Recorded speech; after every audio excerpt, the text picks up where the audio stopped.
Hari Om, Chapter 3, Verse 4. Karma Yoga, Yoga of Action. In the last verse, Bhagavan Krishna said, Hey Arjuna, there are two types of paths in this world to attain moksha or shreyas. One is path of knowledge, meant for Sankhyas, that is men of renunciation. And the other is path of action for the yogis, that is active-minded persons, that we have seen. Now verse 4. Na karmana manarambat naishkarmyam purushoshnute na cha sanyasana deva siddhim samadhigacchati. Na karmana manarambat, by not performing actions. Anarambat, not performing actions. Naishkarmyam purushoshnute, the state of actionlessness is not attained. Na cha sanyasana deva, merely by renunciation of work, siddhim samadhigacchati, the success or the highest goal is not attained or achieved. No, it will not be attained. In this verse, Lord Krishna says, Hey Arjuna, actionlessness does not mean not performing actions or one's duty. By mere renunciation of work, a person cannot attain perfection. This verse looks very simple but slightly complicated. 100% attention is required for understanding what Krishna is saying. Lord Krishna said to Arjuna in the earlier verse that there are two paths.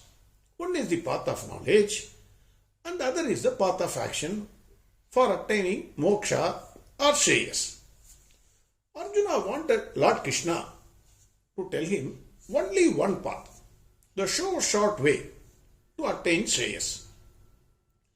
Lord Krishna said, path of knowledge, that is renunciation, is the path for shreyas. That is freedom from sorrows and sufferings of life.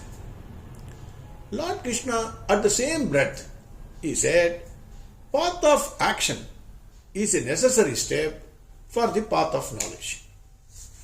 On hearing this, Arjuna must have had a smile on his face. Arjuna, from the very beginning, he was insisting for renouncing his work, that is, running away from the battlefield, and lead the life of a renunciate, a sannyasi. And Lord Krishna in this verse says, Hey Arjuna, by renunciation, I did not mean idleness. In other words, actionlessness does not mean idleness. Naishkarmyam does not mean idleness. In this verse, Naishkarmyam is very, very important.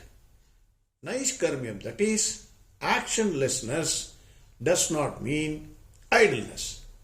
From the beginning, Lord Krishna abhors, hates idleness. Lord Krishna has nothing to gain from this world by working in this world.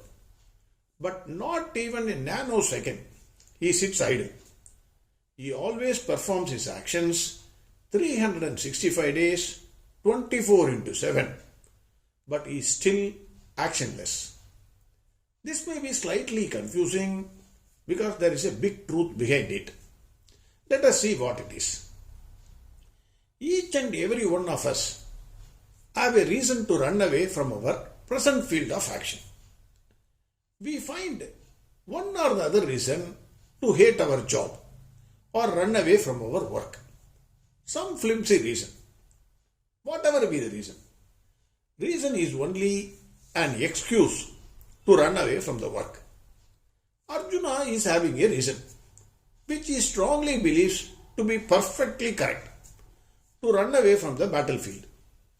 For some reason, he wants an approval from Lord Krishna for his running away from the battlefield. If Krishna nodded to the view of Arjuna, then it will become a precedent. It will become a justification for others. Others also have their own reasons, however flimsy it may look, which, if properly analyzed, will be true from the standpoint of that person. For example, a farmer, he will not work in his agricultural lands. He will say, I am renouncing my work. Even after putting so much of effort, either there is heavy rain or no rain, it is causing me loss. Hence I will not work. The farmer will say. He will renounce his work. A trader will justify his not selling the produce for some other reason. He will have his own reason. The tax authorities are torturing me, so I will not do my work. The tax collector, he will have his own reason for not collecting his tax. My boss is pressurizing me, they are having a target, so I cannot achieve this. So he will resign his job. The policeman will say some reason for not acting against the thieves. The political class, the judges and the army men will have their own reasons for not doing their duty. All will say that they have renounced their work for one or the other reason.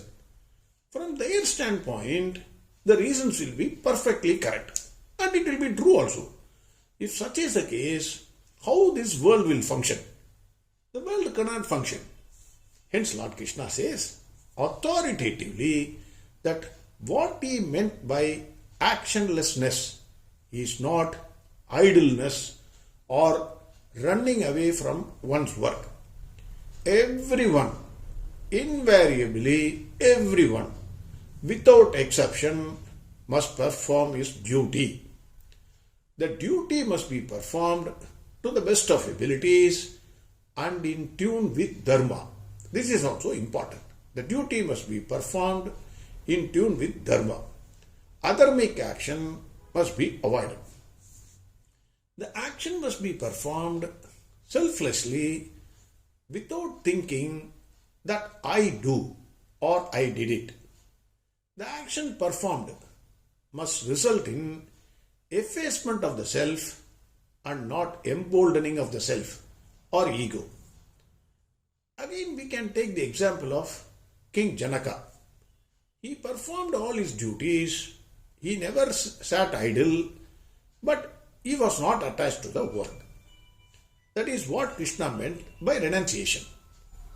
A simple example in today's context is, let us take a honest judge, an absolutely honest judge.